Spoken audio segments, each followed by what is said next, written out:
There's a moment that a lot of men know well. It's somewhere around 2 in the morning, and you're staring at the ceiling, trying to decide if what you feel is urgent enough to get up. You already got up once, maybe twice. You're tired, but your body has a different opinion about what's happening next. This isn't just an inconvenience. Broken sleep, really broken sleep, does something to the body that doesn't just disappear when morning comes. It chips away at your energy, your mood, your focus, and over time, your health. And here's what most men don't realize. The disruption isn't always coming from the prostate alone.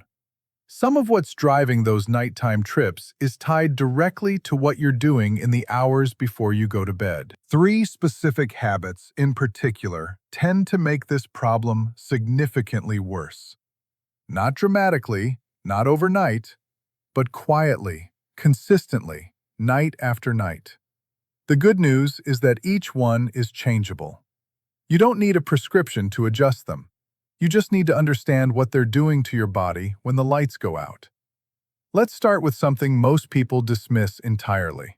Caffeine has a half-life of about 5 to 7 hours. That's not a number most people think about at dinner time, but what it means is this. If you had a cup of coffee at 4 in the afternoon, roughly half of that caffeine is still active in your system at 9 or 10 at night.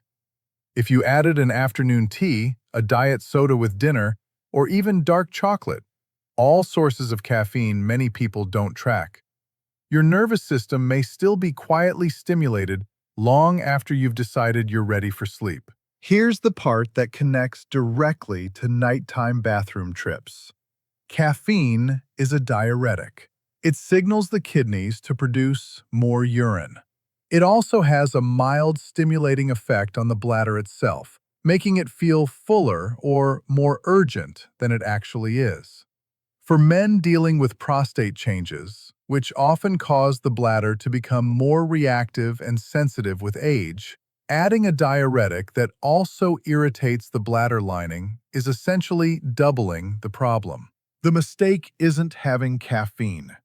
The mistake is having it too late, without accounting for how long it stays in your body. Some men cut off coffee, but still have afternoon tea or evening soda, and genuinely don't understand why they're still waking up. The calendar of your day matters more than just the obvious choices. Moving caffeinated beverages earlier, ideally before noon or early afternoon, can give your body enough time to process it before sleep. For many men, this one shift alone makes a noticeable difference within a week or two. The second habit is less obvious, and it's one that almost no one connects to prostate health or sleep quality. Blood sugar spikes in the evening, particularly from high sugar or high carbohydrate snacks consumed 2 to 3 hours before bed, can trigger a chain of events in the body that disrupts sleep at the same time it stresses the bladder. Here's how it works. When blood sugar rises sharply, the kidneys begin working harder to filter the excess glucose. In doing so, they produce more urine. This is actually one of the early signs of blood sugar dysregulation, increased nighttime urination. And many men experience it for years without connecting it to what they ate a few hours earlier. Meanwhile, the blood sugar spike is followed by a crash. That crash activates the stress response.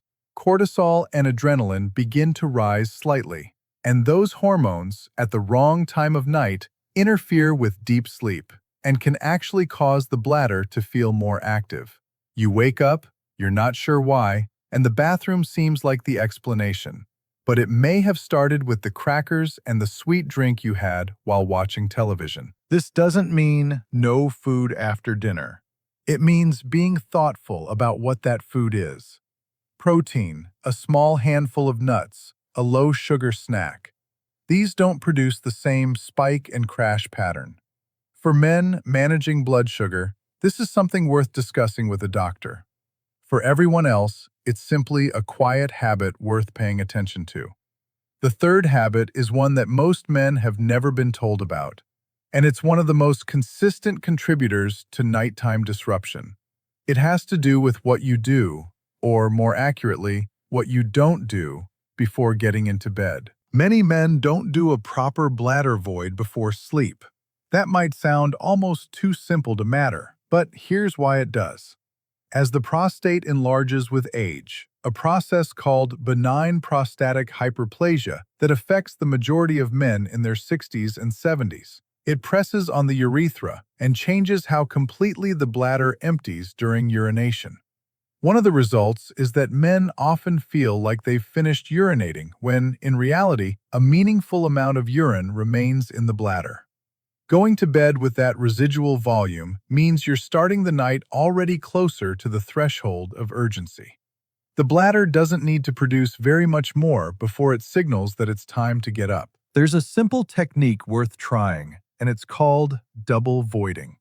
After urinating before bed, wait a moment, relax the pelvic floor, don't strain, and then try to urinate a second time.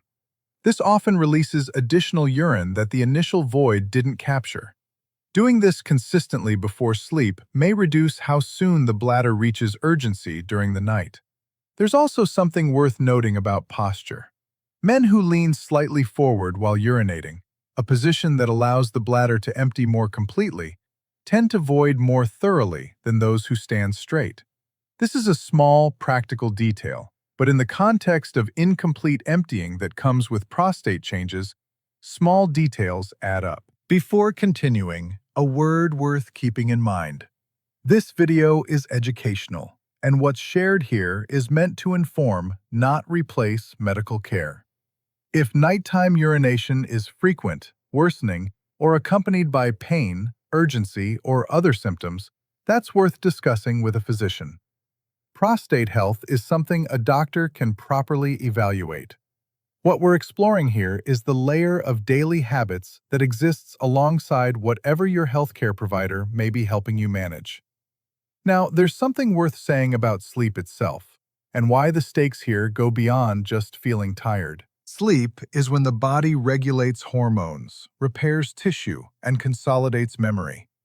For men with prostate changes, the frustration of waking up 2 or 3 times a night isn't just an interruption. It disrupts the cycles of deep sleep and REM sleep that the body depends on.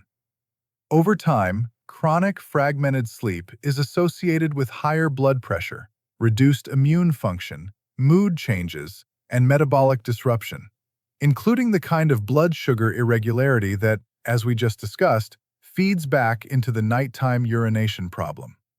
This is a loop. Caffeine and sugar affect sleep and the bladder.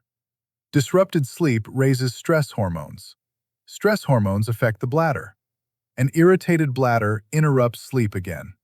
It's the same cycle, traveling in a circle, and the exit ramp is usually somewhere in your evening routine. Think about a man who has been dealing with this for a couple of years. He's adjusted to waking up twice a night. He doesn't sleep in anymore. He's a little more tired by afternoon. He reaches for an extra cup of coffee. He has a snack in the evening.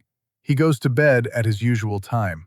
Nothing seems wrong, and yet everything is slightly off. That's how quietly these habits work. Not dramatically, not urgently, just persistently. There's one more thing worth addressing. Fluid timing in general, not just caffeine. Many men, knowing that fluids cause bathroom trips, begin restricting water earlier and earlier in the day. By late afternoon, they're barely drinking anything. By evening, they're dehydrated. And dehydration, counterintuitively, can make urine more concentrated and therefore more irritating to the bladder lining. A more irritated bladder signals urgency more frequently and at lower volumes.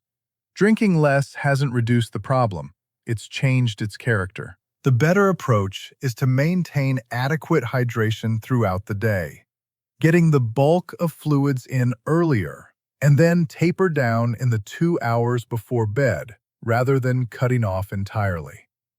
Moderate evening fluid intake, combined with a double void before bed, tends to produce better outcomes than either full restriction or unrestricted fluid intake close to sleep. It's a small recalibration, but small recalibrations, applied consistently, tend to be the ones that actually stick. So here's what this comes down to. If you're waking up to use the bathroom 1, 2, or 3 times a night, there may be a prostate component worth discussing with your doctor. But there is almost certainly also a behavioral component. Something happening in the hours before bed that is quietly making the situation worse than it needs to be. Late caffeine keeps the kidneys active and irritates the bladder.